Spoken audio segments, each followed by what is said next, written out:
Hi everyone, it's Simon Keeling here at weatherweb.net. Thanks again for watching. It is Saturday the 6th of April. Now remember that the site here is kept free of charge by you coming back and using the charts and using the adverts, etc. That's what generates the revenue that keeps us free of charge. Of course, we are a commercial site and we exist to make money. So thank you for using the site and thanks for keeping us viable. Now I just wanted to show you this remarkable chart first of all. This is from the ECMWF. Don't get too excited, but what this is showing is 850 temperatures at 5,000 feet in the atmosphere, and a sharp increase in temperatures taking place. There's today, look, minus 7 degrees at 5,000 feet. This takes us through to the 16th. Just look at that, 10 degrees. That's right, plus 10 degrees Celsius. So that's an 18 degree almost rise in temperature between today and what happens in 10 days' time. However, the ECMWF hasn't been performing particularly well. So I think it's probably gone over the top a little bit with this, but the trend in temperature is definitely upwards. So just a quick review of where we are at the moment. This is the frontal chart from the UK Met Office for midday on Sunday. You see high pressure centred out towards the west, high pressure towards the east, low pressure out towards the west. Warm front through Scotland bringing some cloud there, but generally it's a dry day with sunny spells. Although more wind and a little bit of cloud affecting southern parts of Ireland, perhaps the far southwest of England later. Now for Monday the flow is starting to come back more into an east to south easterly. It brings colder air back into Scotland where it'll still be quite cloudy with some spots of rain thanks to that front. Also the front's down through southern Ireland and far southwest of England bringing cloud and some spots of rain, but for many it should be a dry day, although a cooler one again with sunny spells.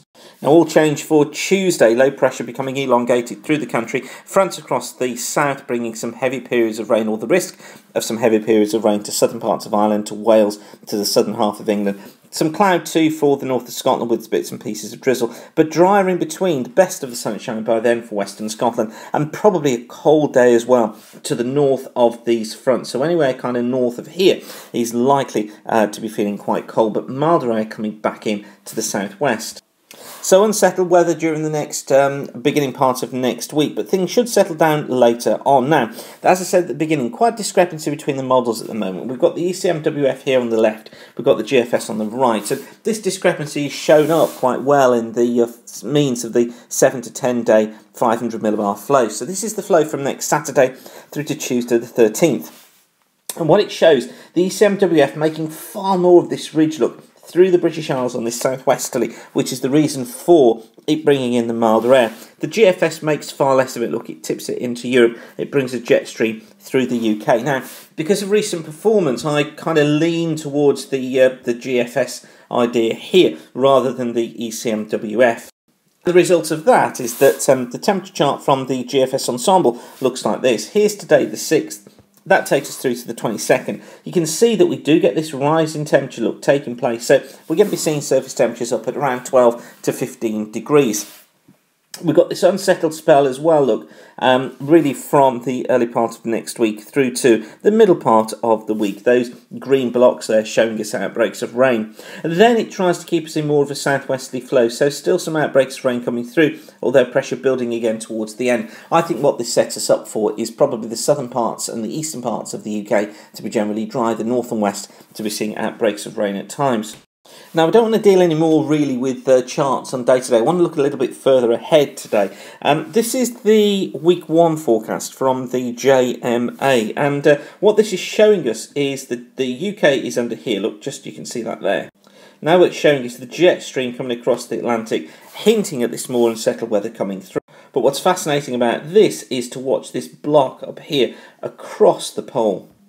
You see what I mean? Because by week 2, look, it's gone. The block has broken down. And the JMA then, look, tries to build in this big ridge through the UK while building a trough out here in the Atlantic, which would mean the jet stream does that and flows northwards like that. Now, this is the week 2 forecast. So this takes us through from this coming Thursday through to the following Thursday.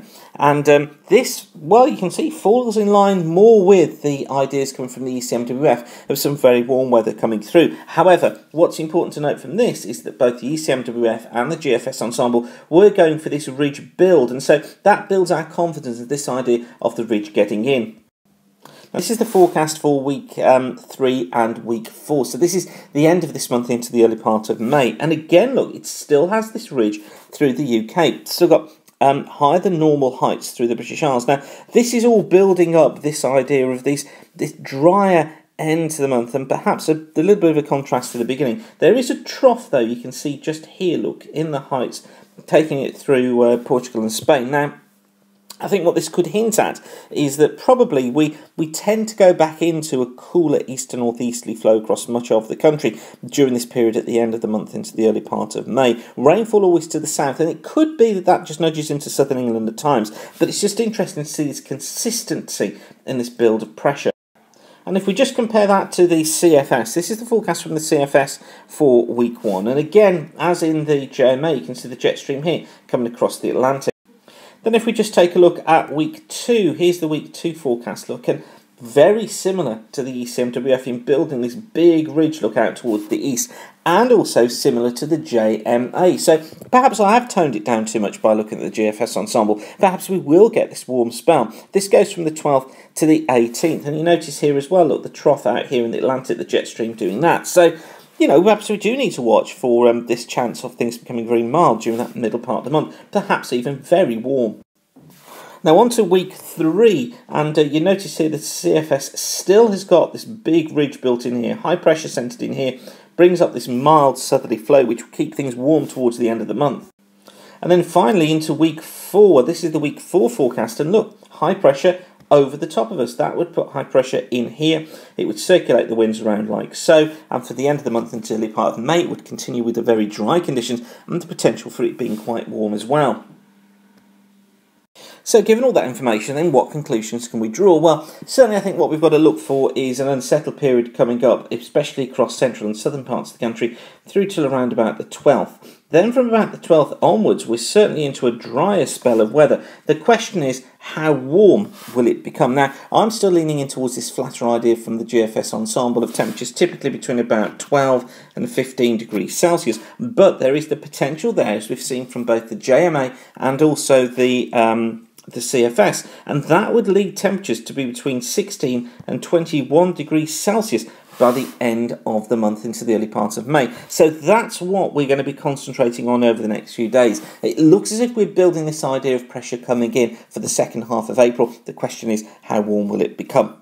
So, thanks again for watching weatherweb.net, and have a great day. Remember, we kept free of charge by the adverts you see around the screen, and by you coming back and using the site and using the adverts, that's what keeps us free of charge. So thank you for doing that. Have a great day and keep the sun shining. Bye for now.